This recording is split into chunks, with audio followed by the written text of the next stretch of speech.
हमको तो जाना है। हाँ उद्या लेक्चर माना रहेगा शनिवार को मौका ना।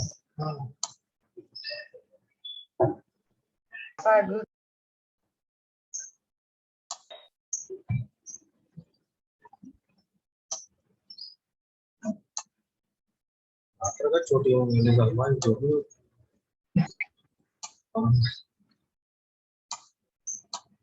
सगळे उठायला त्रास होतो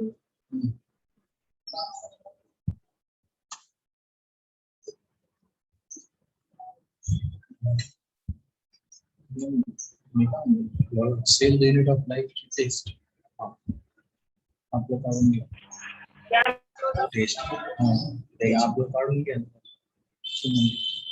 हाँ मग काढून चल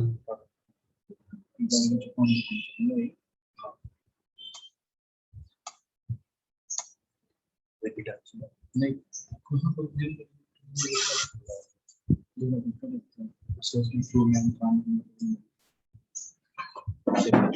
ट्विंस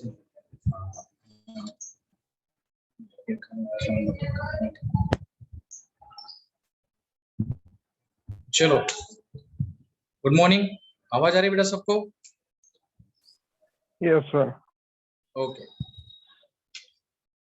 चलो बेटा स्टार्ट करते हैं। फिर यहाँ पे हमने सेल मेम्ब्रेन कल डिस्कस किया था, है ना? ये सेल मेम्ब्रेन, उसमें लिपिड्स, प्रोटीन्स, कार्बोहाइड्रेट्स तीनों का रोल हमने डिस्कस किया। और उसमें भी जो प्रोटीन्स है वो एज अ कैरियर कैसे एक्ट होते हैं वो हमने कल डिस्कस किया भी था, है ना? और उसके बाद लिपिड्स जो है वो उस पूरे स्ट्रक्चर में फ्लेक्सिबिलिटी देते हैं, क्योंकि प्रोटीन्स अगर उनकी पोजीशन चेंज कर सकते हैं इसका मतलब सेल मेम्ब्रेन ये फ्लेक्सिबल है। और ये फ्लेक्सिबिलिटी किसकी वजह से रहेगी बेटा? ये रहेगी लिपिड्स की वजह से। और उसके बाद फिर कार्बोहाइड्रेट्स का भी रोल हमने वहां पे देखा था। सो लास्ट पॉइंट मैंने आपको ये बताया था कि ये जो सेल मेम्ब्रेन है it is a selectively permeable. इसका मीनिंग इसके पहले मैंने बताया आपको, कोई बता सकता है बेटा सिलेक्टिवली परमेएबल मतलब क्या होता है? एनीवन? सर सिलेक्टेड मॉलिक्यूल्स को ही एंट्री दी जाती है। गुड, सिलेक्टेड सॉल्यूट्स को ही वो एंट्री देगा, सभी को एंट्री नहीं देगा। इसलिए सेल मेम्ब्रेन को बेटा कहा जाता है सिलेक्टिवली परमेएबल मेम्ब्रेन, ठीक है? और दूसरा एक पॉइंट मैं बताता हूं। अब सपोज ये cell membrane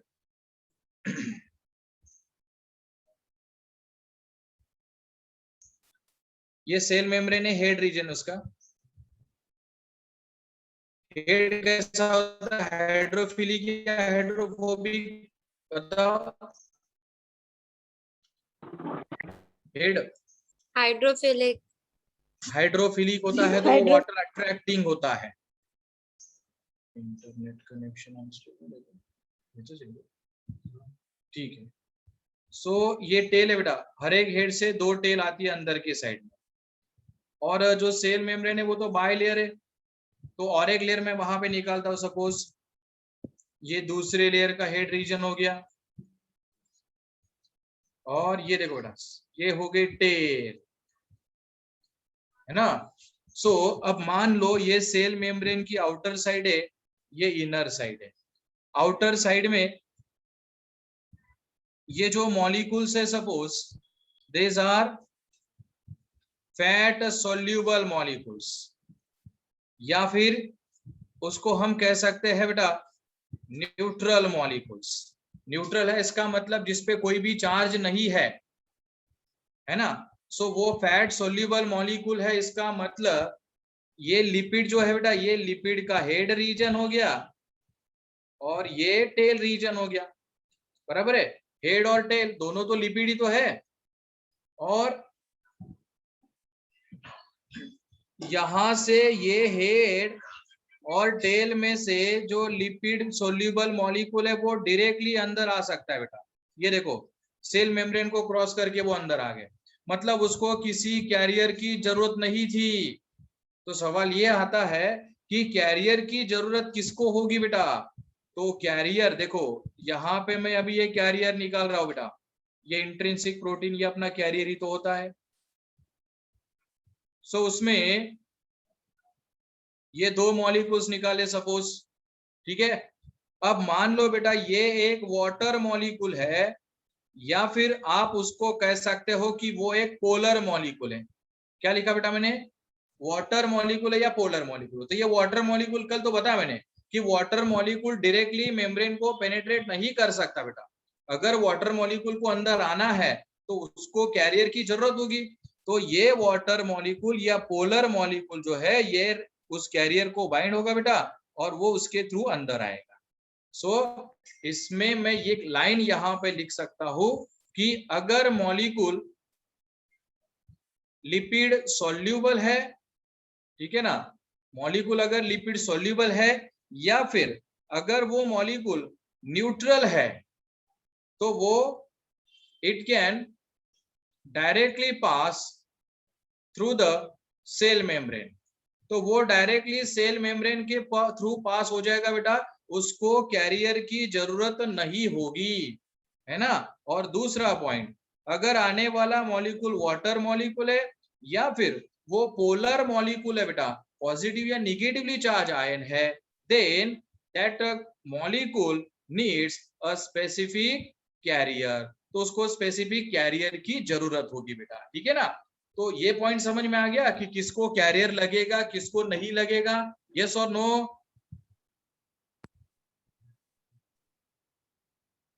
yes sir. Okay, मयूर ठाकरे, माइक अननेसेसरली जो है बेटा उसको म्यूट ही रखना है। चलो, केतन असरार समझ में आ गया।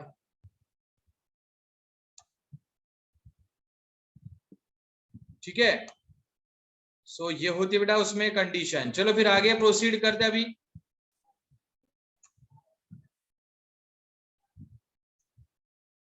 Next one. सो अब तो आपको ये समझ में आ गया कि ये जो सेल मेम्ब्रेन है, इस सेल मेम्ब्रेन के थ्रू क्या पास होगा बेटा, मॉलिक्यूल का ट्रांसपोर्टेशन होगा। So we can say that molecules can transport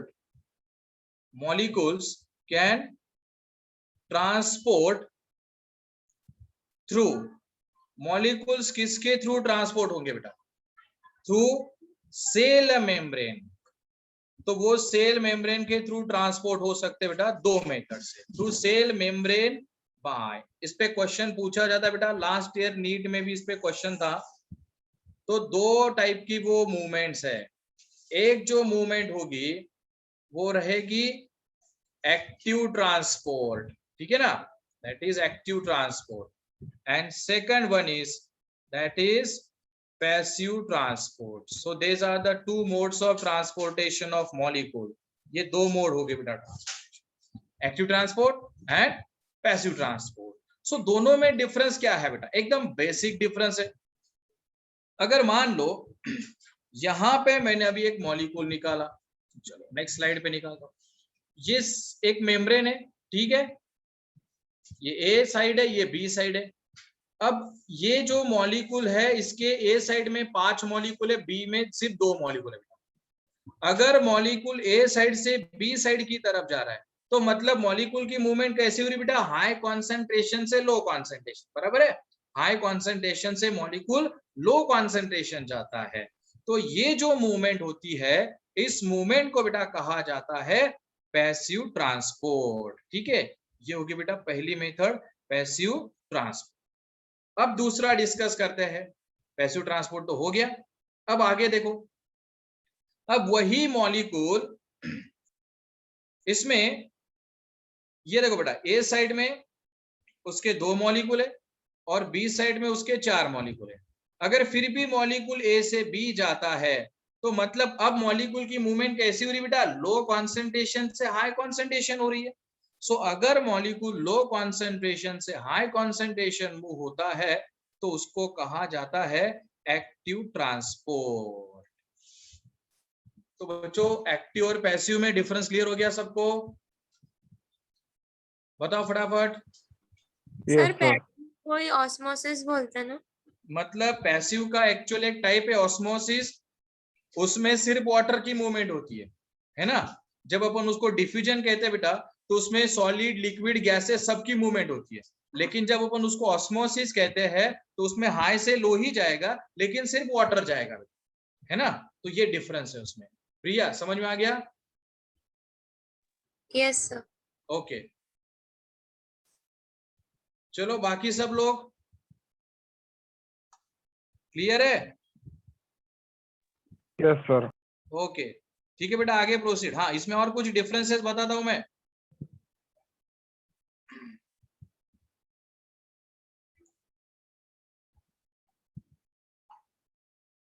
so active transport, passive transport, distinguish देखते हैं बेटा। ये कंसेप्ट प्लांट में भी सेम रहता है बेटा, एनिमल में भी सेम, कोई भी सेल मेम्ब्रेन उसमें सभी में ये फिनोमेनन सेम रहेगा।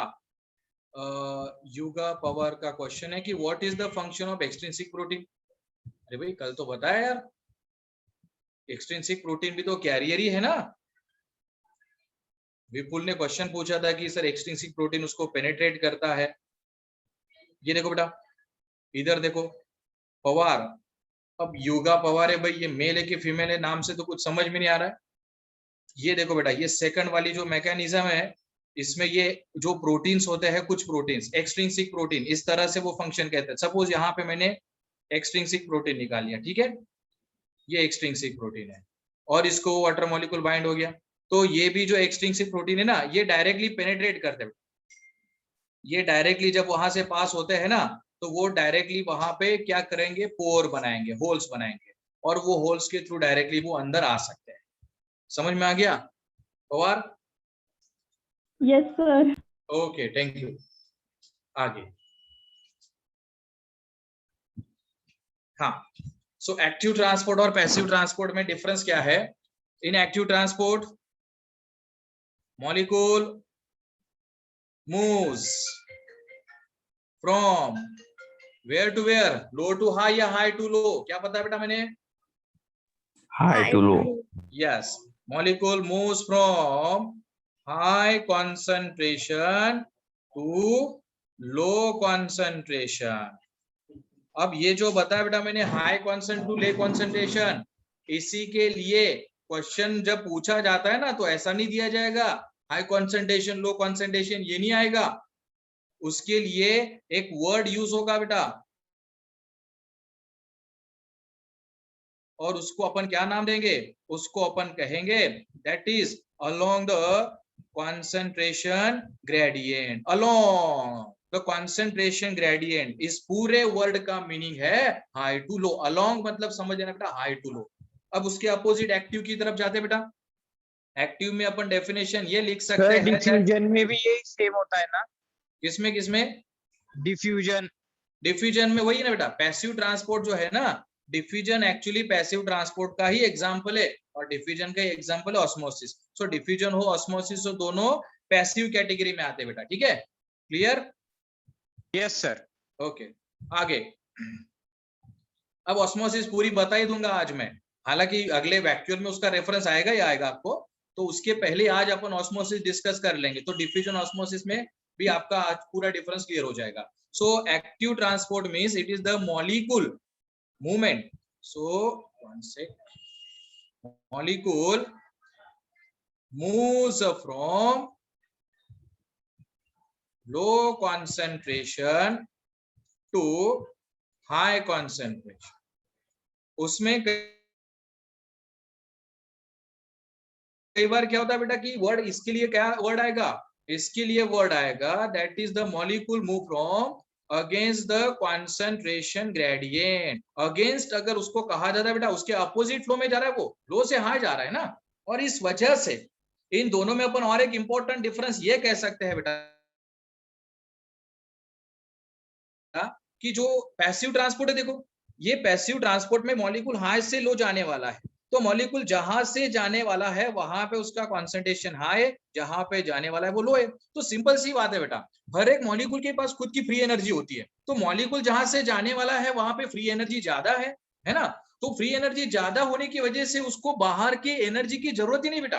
अब बाहर की एनर्जी मतलब एटीपी, हाँ, उसको एटीपी की जरूरत नहीं होती, बल्कि उसके अपोजिट देखो बेटा, जो एक्टिव ट्रांसपोर्ट है ना, जहां से वो मॉलिक्यूल जाने वाला है वहां पे उसका कॉन्सेंट्रेशन लो है, उसका कॉन्सेंट्रेशन लो है, मतलब बेटा फ्री एनर्जी लो है। उसके पास जितनी फ्री एनर्जी है उतनी एनर्जी सफिशिएंट नहीं है कि वो मॉलिक्यूल मूव हो जाए।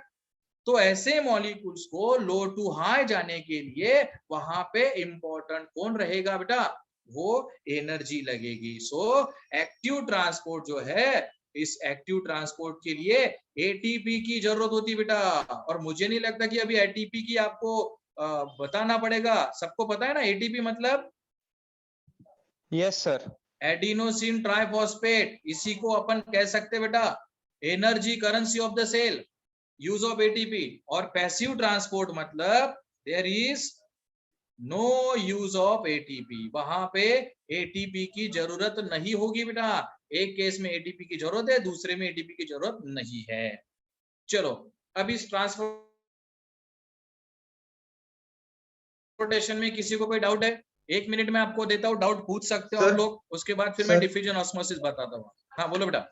सर अगर आउटसाइड द सेल बहुत ज्यादा हायर कॉन्सेंट्रेशन है और सेल को कोई भी सब्सटेंस की जरूरत नहीं है, मतलब सेल के पास सारे इंग्रेडिएंट मौजूद है, तो फिर सर सेल क्या करेगा, उसे लेगा या उसे ऑपोज करेगा? ओके चलो क्वेश्चन का आंसर देता हूं मैं।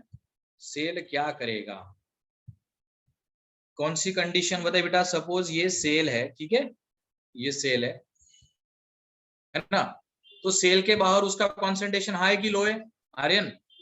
High sir, high. उसका कॉन्सेंट्रेशन हाई है बेटा, ठीक है, और इधर क्या है, लो है, बराबर की नहीं, ऐसा ही ना? Yes sir.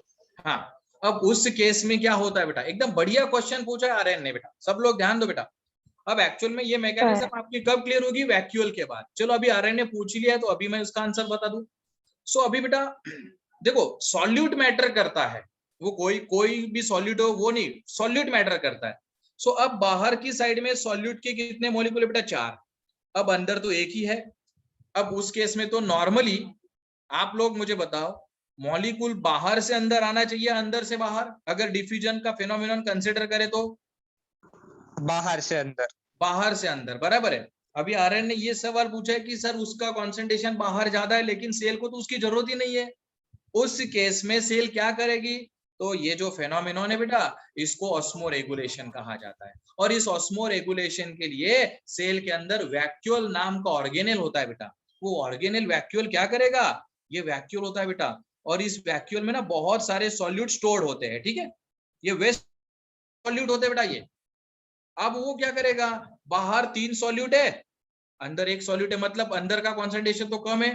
तो उस केस में अगर उसको मॉलिक्यूल को अंदर नहीं लेना बेटा, तो ये जो वैक्यूअल है ना बेटा, उसके अंदर जो सॉल्यूट है देखो, ये बाहर आ गए, वैक्यूअल के सॉल्यूट बाहर आ गए बेटा। अब आप देखो सेल के बाहर सॉल्यूट के 4 मॉलिक्यूल है, साइटोप्लाज्म में भी 4 हो गए बेटा। ऐसी अगर कंडीशन हो जाती है तो इस कंडीशन को बेटा आइसोटोनिक कंडीशन कहा जाता है। आइसो मतलब सेम कंडीशन वहां पे होगी। अब इस केस में ना सॉल्यूट की मूवमेंट होगी ना सॉल्वेंट की मूवमेंट होगी।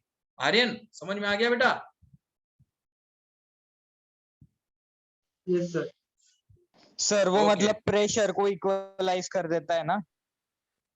एक मिनट विनय रिपीट करो बेटा, आवाज सुनाई नहीं, बीच में ब्रेक हो गया। विनय, सर मतलब वो प्रेशर को इक्वलाइज कर देता है ना? हाँ, दोनों के प्रेशर को वो इक्वलाइज कर देगा बेटा, जिससे कि क्या होगा कि किसी की मूवमेंट वहां पे नहीं होगी, है ना।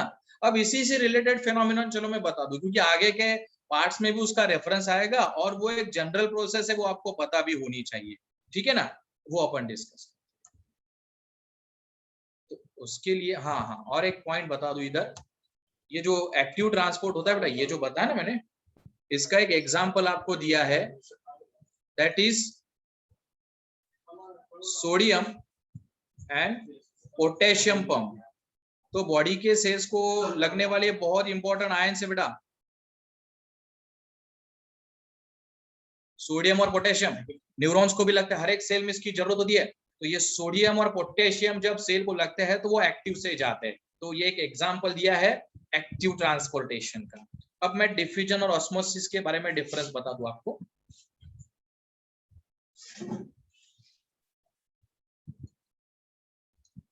That is diffusion.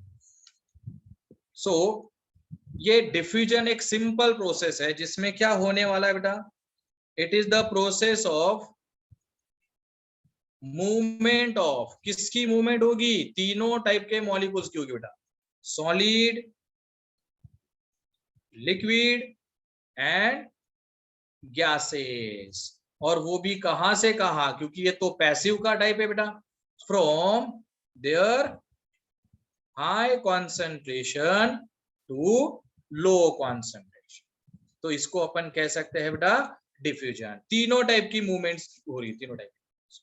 अब इसी डिफ्यूजन का एक टाइप है that is osmosis. So osmosis का मीनिंग क्या है? Osmosis is the process of movement of, सबसे इंपॉर्टेंट वर्ड देखो बेटा ये आएगा, किसकी मूवमेंट हो रही है, सॉल्वेंट की। कंसेप्ट क्लियर बेटा, सॉल्वेंट की मूवमेंट हो रही है। सॉल्वेंट मतलब ऊपर जो आपने तीनों कैटेगरीज लिखी ना, सॉलिड, लिक्विड, गैसेस, उसमें से सिर्फ किसकी मूवमेंट हो रही बेटा, लिक्विड की, मतलब वाटर की। Universal solvent, water is a universal solvent ना। So movement of solvent from its high concentration to low concentration, ये होती है ऑस्मोसिस। अब इसी को हम अल्टरनेटली क्या कह सकते हैं, ऑस्मोसिस की अल्टरनेट डेफिनेशन में आपको, उसके लिए आपको सॉल्यूशन पता होना जरूरी है। What is the solution? Solution क्या होता है बेटा, कोई बता सकता है? What is solution? सर जब सॉल्वेंट में सोल्यूट मिक्स हो जाता है तो सॉल्यूशन मिलता है। Yes, good. Solution is the mixture of solute plus solvent, ठीक है ना बेटा। तो सॉल्यूट मतलब जो डिसॉल्व होने वाला है, और सॉल्वेंट जिसमें डिसॉल्व, अब वाटर क्या है बेटा, सॉल्वेंट आएगा। जब हम चाय बनाते हैं तो शुगर के क्रिस्टल से ना वो सॉल्यूट आएगा, और उसमें जो मिल्क अपन डालते हैं वो सॉल्वेंट रहेगा बेटा, ठीक है ना, करेक्ट है। श्रद्धा का answer mixture of solute and solvent. हाँ, सो हमेशा एक बात ध्यान में रखना बेटा, देखो अगर बंद कर, मा इथे लेक्चर चालू, बंद करते ते दे आणि पटकन गाय। ये माइक म्यूट कर लो बेटा, किसका माइक ऑन है?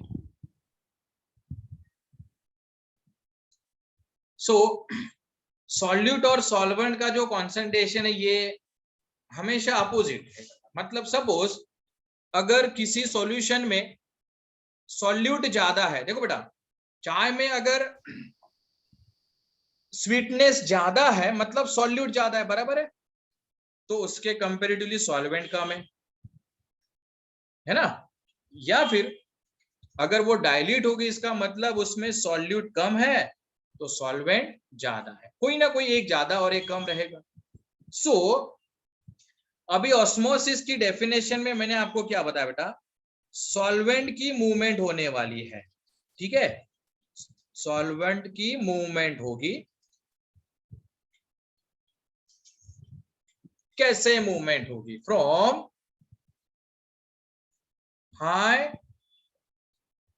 Solvent concentration to low solvent concentration. देखो बेटा क्या लिखा मैंने, from high solvent concentration to low solvent concentration. या फिर इसी को अपन क्या कह सकते हैं, देखो बेटा इस साइड में अगर सॉल्वेंट हाई है तो सॉल्यूट क्या रहेगा बताओ, हाई या लो? ये ए सिस्टम है बेटा, ये बी सिस्टम है।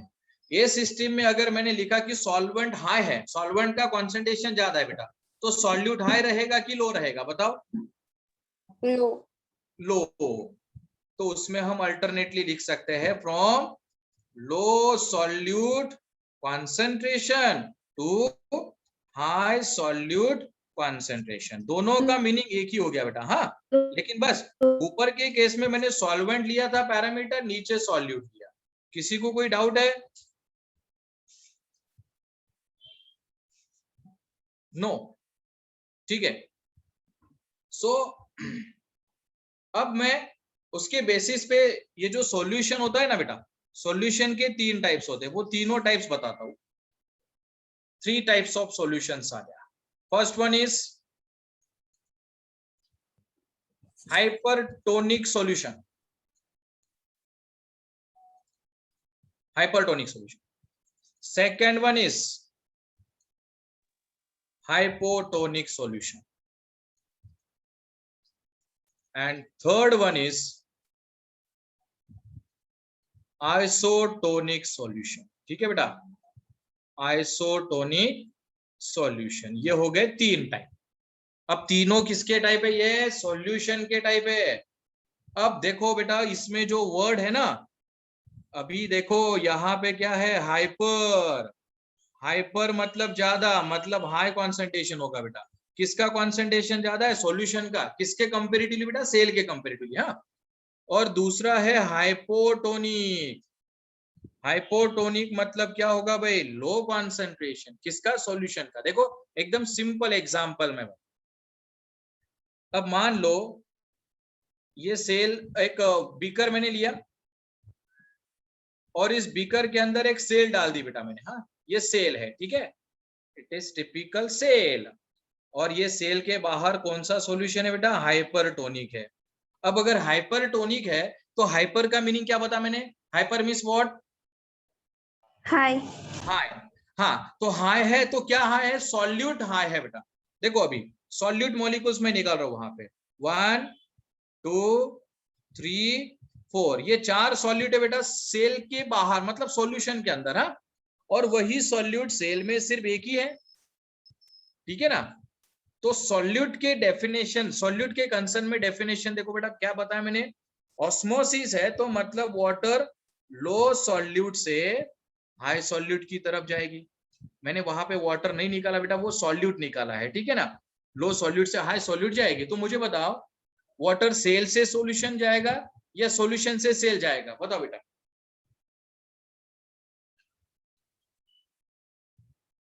No one?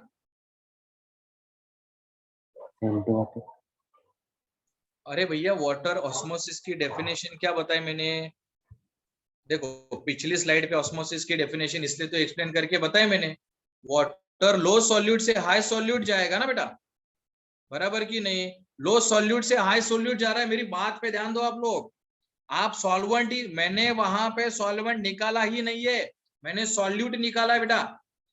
जो सेल, ये जो स्ट्रक्चर अभी मैंने निकाला उसमें ये सॉल्यूट है ना बेटा, ये यार सॉल्यूट है, ये सॉल्यूट है। और ये सेल के अंदर एक ही सॉल्यूट है और सेल के बाहर वो 4 सॉल्यूट है। तो ऑस्मोसिस की डेफिनेशन में क्या बताया मैंने? वाटर लो सॉल्यूट से हाई सॉल्यूट। भैया ये सॉल्वेंट नहीं है, ये सॉल्यूट है।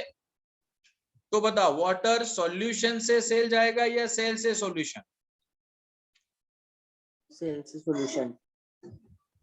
ओके, सेल से सॉल्यूशन। सब लोग आंसर करेंगे? सर वाटर सॉल्यूशन से सेल में जाएगा। ओके, प्रिया का आंसर है कि सॉल्यूशन से सेल में जाएगा। और cell to water. Chetan? Sir solution से सेल में जाएगा। चेतन का भी आंसर है सॉल्यूशन से सेल सेल में। To solution.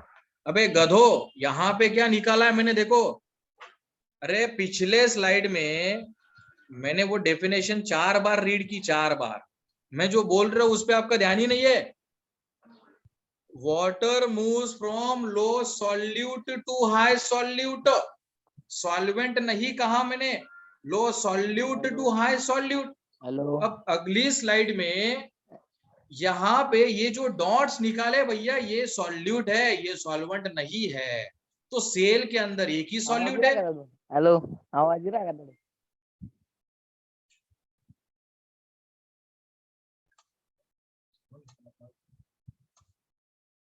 भैया वो माइक टेस्टिंग बाद में कर लेना, कौन है? तो भाई सेल में एक ही सॉल्यूट है, सेल के बाहर 4 सॉल्यूट है। देखो नंबर देता हूं, लगे तो दिख नहीं रहा आपको? ये सेल के अंदर एक ही सॉल्यूट है बेटा, सेल के बाहर देखो 1 2 3 4। ऑस्मोसिस की डेफिनेशन क्या है? Water moves from low solute to high. तो सेल का वाटर बाहर आएगा बेटा। क्लियर हो गया? केतन, प्रिया, यस और no? Shraddha? Yes sir. Yes, Yes. sir. तो वो सॉल्यूट निकाला है मैंने, आप लोग उसको सॉल्वेंट कंसिडर कर रहे हो, मैंने वो सॉल्यूट निकाला है। तो बेटा सेल का वाटर सेल के बाहर चला गया। सेल का वाटर अगर सेल के बाहर चला जाता है तो उस प्रोसेस को कहा जाता है बेटा एक्सोऑस्मोसिस। क्या नाम दे दिया? एक्सो वाटर बाहर जा रहा है ना बेटा। अब उसके अपोजिट देखते, देखो ये हाइपोटोनिक सॉल्यूशन हो गया भाई। हाइपो मींस लो। अब सॉल्यूशन लो होगा बेटा, सेल हाई होगी। देखो ये सेल निकाली मैंने, ये है सेल। सेल के अंदर बेटा 1 2 3 4 4 सॉल्यूट निकाले मैंने, और सेल के बाहर 2 सॉल्यूट निकाले। अब मुझे बताओ वाटर सेल से सॉल्यूशन जाएगा या सॉल्यूशन से सेल जाएगा? Solution to say. सॉल्यूशन से सर। सॉल्यूशन से सेल में जाएगा। तो वो बाहर का वाटर अंदर आ गया बेटा, ठीक है ना। सो वाटर अगर अंदर जाता है तो उस प्रोसेस को बेटा कहा जाता है एंडोऑस्मोसिस। ये हो गया हाइपोटोनिक सॉल्यूशन। और इसके बाद लास्ट टाइप का सॉल्यूशन होता है आइसोटोनिक, जो वैक्यूल की वजह से बताया था मैंने। आइसो मतलब सेम। सो आइसोटोनिक सॉल्यूशन में मान लो ये सेल है, इस सेल में 3 सॉल्यूट मॉलिक्यूल्स है बेटा, और सेल के बाहर 3 है। आइसोटोनिक है, there is no net movement of water. Water की मूवमेंट ही नहीं होगी, ना अंदर जाएगा ना बाहर जाएगा। अबे विपुल, मैंने वाटर को थोड़ी ना सॉल्यूट कहा है भाई।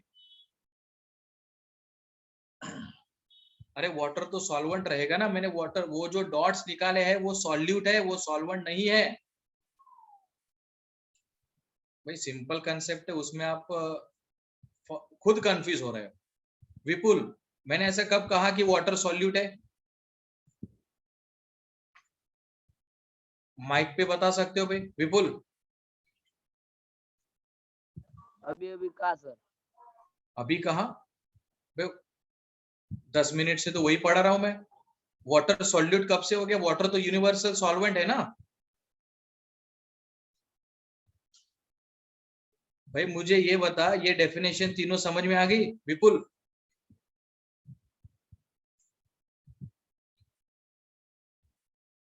आ गई सर, समझ में आ गई। ओके ठीक है। सो ये हो गए आइसोटोनिक, जिस केस में सॉल्यूट का कॉन्सेंट्रेशन दोनों सेल्स में और सॉल्यूशन में सेम है। So there will be no movement of water. तो वाटर की मूवमेंट नहीं है, मतलब वहां पे ऑस्मोसिस नहीं होगा। ये फेनोमेनन ध्यान में रखना बेटा। जब अपन अभी यूकैरियोटिक सेल में वैक्यूल स्टडी करेंगे ना, तो उसमें ये इंपॉर्टेंट रहेगा। चलो आगे डिस्कस करते हैं अभी। सर बोलो। सर हाइपरटोनिक में वो पर्टिकुलर मॉलिक्यूल की डिफिशियंसी नहीं होंगी, क्योंकि सारे मॉलिक्यूल तो बाहर चले गए, तो सेल में क्या रहेगा? वैसा नहीं है ना, वो तो एक पर्टिकुलर मॉलिक्यूल मैंने निकाला ना। सपोज वो ग्लूकोज है तो सेल के अंदर फ्रुक्टोज रहेगा, अमीनो एसिड रहेगा। एक ही टाइप का सॉलिड थोड़ी ना सेल के अंदर होता है। दूसरी बात, सेल में हमेशा ये कंडीशंस नहीं रहती। अगर किसी सेल को श्रिंक होना है तो उसको वाटर लूज करना है, तो उस केस में वो फेनोमेनन होगा। और दूसरा, सेल में एक ही टाइप का थोड़ी ना सॉलिड होता है। सपोज ये मैंने ग्लूकोज का एग्जांपल लिया, तो बाकी दूसरे तो सॉलिड मॉलिक्यूल उसमें रहेंगे कि नहीं? प्रिया समझ में आ गया? Yes sir. हाँ चलो आगे प्रोसीड करते हैं अभी। तो ये हो गया बेटा यूकैरियोटिक सेल का सेल मेम्ब्रेन। अब डिस्कस करते हैं सेल वॉल के बारे में। सेल वॉल तो यूकैरियोट्स में अगर देखे बेटा, तो जो कॉमन एग्जांपल्स है plant cell, animal cell, fungal cell, है ना। उसमें से सबसे पहला एग्जांपल जो है that animal cell lacks the cell wall. Animal की सेल में सेल वॉल नहीं है, बराबर है। तो किसमें प्रेजेंट है बेटा cell wall? Cell wall is present in plant cell, cell wall is present in fungal cell. जो फंगल मेंबर्स होते हैं उनमें सेल वॉल है। सो प्लांट में किससे बनेगी बेटा वो? Cell wall of plant cell is made up of what? It is made up of cellulose. It is one of the polysaccharide. एक टाइप की शुगर ये होती है बेटा.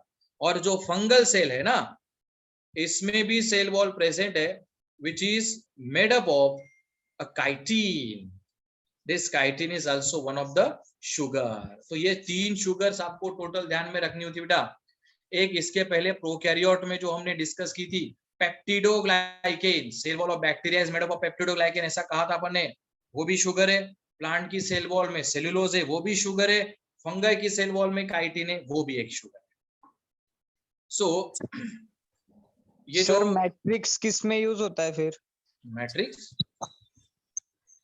मतलब, अरे भाई मैट्रिक्स तो सेल के अंदर का फ्लूइड होता है ना, माइटोकॉन्ड्रियल मैट्रिक्स. तो मतलब वो माइटोकॉन्ड्रिया के अंदर का फ्लूइड है, वो एक न्यूट्रिएंट थोड़ी ना है कि कहीं पे भी यूज होगा. सर प्लांट सेल में पेक्टिन भी रहता है ना? हाँ, वो तो सेकेंडरी कंपोनेंट. फिर सेलुलोज के साथ हेमीसेलुलोज, लिग्निन, पेक्टिन, काइनिन, गैलेक्टन, मैनन्स, ऐसे बहुत सारे कंपोनेंट है. चीफ कंपोनेंट के बारे में अभी देखो, है ना. So cell wall is freely permeable. क्या कहा बेटा मैंने? फ्रीली परमिएबल है सेल वॉल. कोई भी मॉलिक्यूल को सेल वॉल परमिशन दे सकती है, किसी को रेस्ट्रिक्ट नहीं करेगी वो. अब उसमें भी मैं प्लांट सेल के बारे में बताता हूं बेटा. इन प्लांट सेल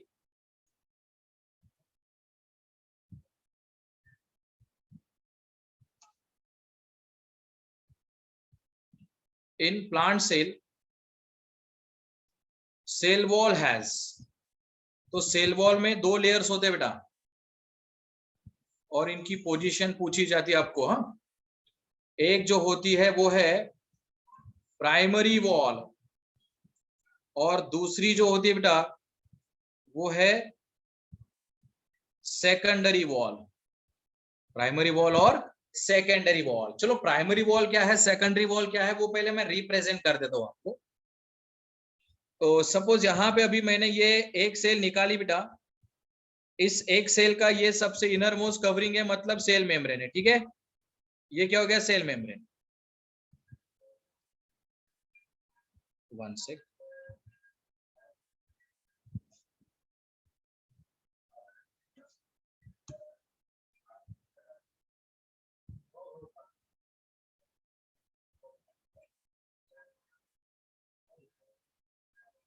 ये एक सेल होगी बेटा, यहाँ पे अभी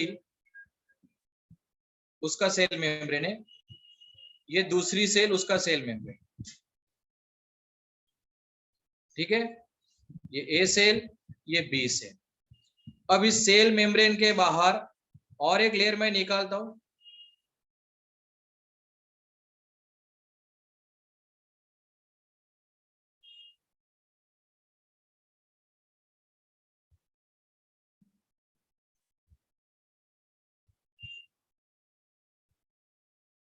ये तीनों की पोजीशंस पहले समझ लो बेटा, और इसके बाहर और एक लेयर मैं निकालता हूं.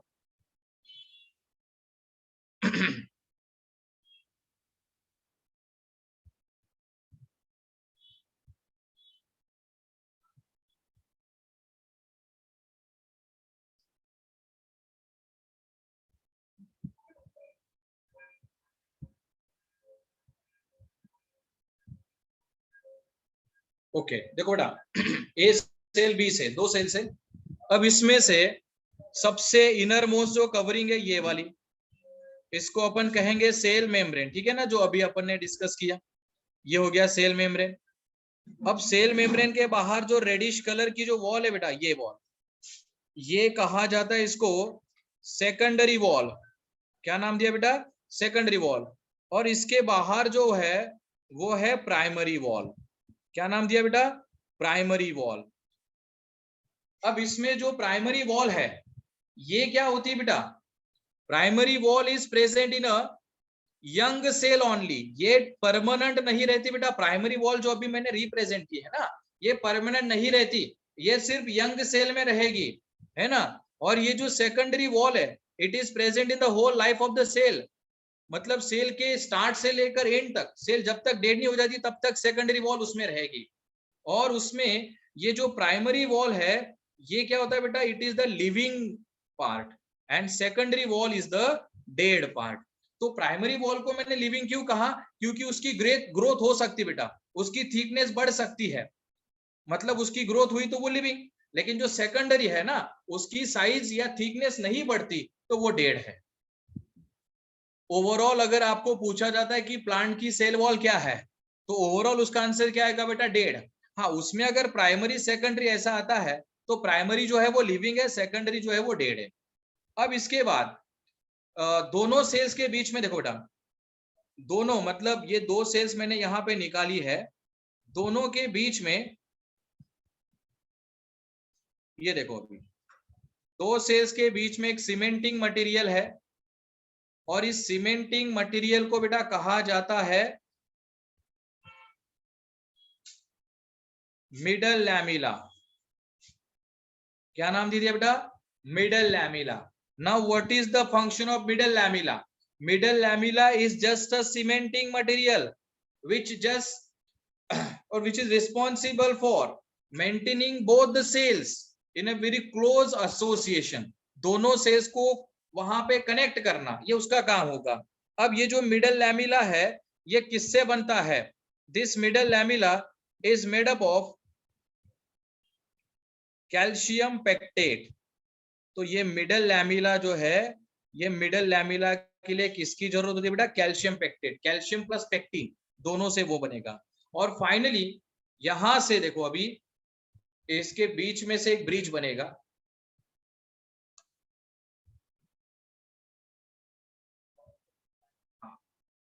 अब देखो बेटा, यहां पे